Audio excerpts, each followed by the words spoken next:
Hello everyone, welcome to my channel. So today we are going to discuss a very significant topic that neck pain और back pain क्या होती है और neck pain, back pain के क्या क्या causes हैं और यहाँ पे हम थोड़ा सा डिस्कस करेंगे कि जैसे अभी आप देख सकते हैं दैट स्केलेटन इज देयर। सो मैं आपको थोड़ा सा ब्रीफ करूँगी कि नेक पेन और बैक पेन जो होती है, कई बार हम कहते हैं कि रीढ़ की हड्डी का दर्द है या डिस्क की प्रॉब्लम है, तो इन दोनों में क्या डिफरेंस है, इसलिए थोड़ा सा मैं आपको ब्रीफ करना चाहती हूँ। जैसे आपके सामने ये वर्टिब्रास हैं, ये आप देख रहे हैं, तो इन वर्टिब्रास में से ये 33 वर्टिब्रास होते हैं हमारी बॉडी में, हमारी स्पाइन में। तो ये सर्वाइकल वर्टिब्रास हैं, सो ये 7 वर्टिब्रास होते हैं। उसके बाद थोरेसिक वर्टिब्रास होते हैं जो 12 होते हैं, और फिर नीचे होते हैं 5 वर्टिब्रास जो लंबर वर्टिब्रास होते हैं। तो ये जो वर्टिब्रास हैं, जो स्पाइनल कॉर्ड है, वर्टिब्रल बॉडीज हैं, ये आप देख रहे होंगे यहाँ पे, ये सारा वर्टिब्रल कॉलम है, ये स्पाइनल कॉर्ड है जिसको हम रीढ़ की हड्डी कहते हैं। और बीच में जो थोड़ी थोड़ी स्पेस देख रहे होंगे आप, वो हल्की हल्की स्पेस है, दैट इज कॉल्ड डिस्क। तो अक्सर होता क्या है कि जो ये वर्टिब्रास हैं, तो सर्वाइकल स्पाइन की अगर पेन होती है तो उसका अक्सर हम पेन देखते हैं कि आर्म में, बाजू में, हैंड्स में आगे तक चला जाता है। इसी तरह से कई बार थोरेसिक स्पाइन है, ये जो 12 वर्टिब्रास होते हैं उससे रिलेटेड कई बार इंटरनल फ्रंट पे पेन, चेस्ट तक पेन चला जाता है। और यहाँ पे नीचे हमारा लंबर वर्टिब्रास होते हैं, तो लंबर वर्टिब्रा होते हैं टोटल 5, उसमें लास्ट वाला जो वर्टिब्रा है वो फ्यूज होता है और नीचे हमारी टेलबोन है।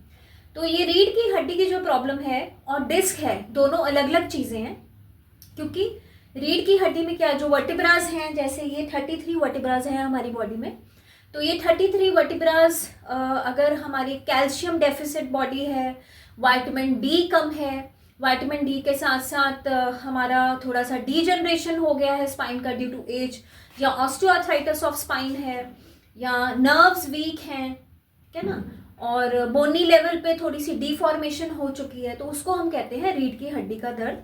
वो सर्वाइकल लेवल पे, थोरेसिक लेवल पे या लंबर लेवल पे हो सकता है।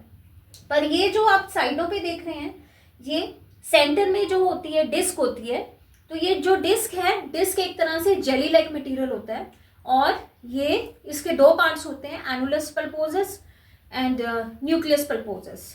सो ये जो डिस्क है वो एक तरह से शॉकर का काम करती है स्पाइन में। जैसे गाड़ी होती है, गाड़ी जब चलती है तो उसमें शॉकर्स होते हैं, शॉक एब्जॉर्बर का काम करते हैं। तो इसी तरह से हमारी स्पाइन के अंदर डिस्क होती है, तो ये डिस्क जब डैमेज होती है तो उसमें बल्ज हो जाता है। तो यहाँ पे साइड पे आप देख रहे हैं, तो ये सारे वर्टिब्रस हैं, बीच में थोड़ी थोड़ी जो है ये डिस्क है, और साइड पे जो ये वाली चीज़ें हैं ये नर्व एंडिंग्स हैं, यहाँ से नर्व्स निकलती हैं, ये नर्व रूट्स होते हैं हमारे। तो कई बार रॉन्ग पॉस्चर की वजह से, प्रोलॉन्ग सिटिंग की वजह से, या हैवी वेट लिफ्ट करने की वजह से, एक्सीडेंट की वजह से, या मल्टीपल कॉन्टिन्यूस अगर हमारा जॉब प्रोफाइल ऐसा कि लगातार हमने एक ही पोजीशन में बहुत देर तक बैठे रहना है, तो उससे भी अक्सर देखा गया है कि डिस्क बल्ज हो जाती है। तो डिस्क बल्ज से अक्सर ये जो नर्व एंडिंग्स आप देख रहे हैं यहाँ पे, ये नर्व्स इम्पिंज हो जाती हैं, तो वो एक तरह से डिस्क की प्रॉब्लम हो जाती है, वर्टिब्रल बॉडी की प्रॉब्लम नहीं होती। तो इसके सिम्टम्स न्यूरोपैथिक पेन में कंसिडर होते हैं, और ये सिम्टम्स ज़्यादातर होते हैं जैसे न्यूराल्जिया, नसों का दर्द। अगर लंबर स्पाइन की प्रॉब्लम है तो टांगों में दर्द जाएगा, अगर सर्वाइकल स्पाइन की प्रॉब्लम है तो आर्म्स में पेन जाएगा, और उसके साथ साथ बर्निंग सेंसेशन हो सकती है, पैरास्थीजियास हो सकते हैं, बहुत ज़्यादा झंझनाहट हो सकती है, वीकनेस हो सकती है, क्योंकि आप जिस तरह से आप देख रहे हैं ये सारी साइड पे नर्व्स हैं। तो disc bulge entirely different problem है, और ऑस्टियोआर्थराइटिस ऑफ स्पाइन या रीढ़ की हड्डी की प्रॉब्लम अलग प्रॉब्लम है, ये दोनों चीज़ें सेम नहीं होती। इसके रिगार्डिंग कुछ भी डिस्कस करना चाहते हैं तो प्लीज़ मेरे चैनल को सब्सक्राइब कीजिए। आप लोग मुझे इंस्टाग्राम पे भी फॉलो कर सकते हैं। Thank you.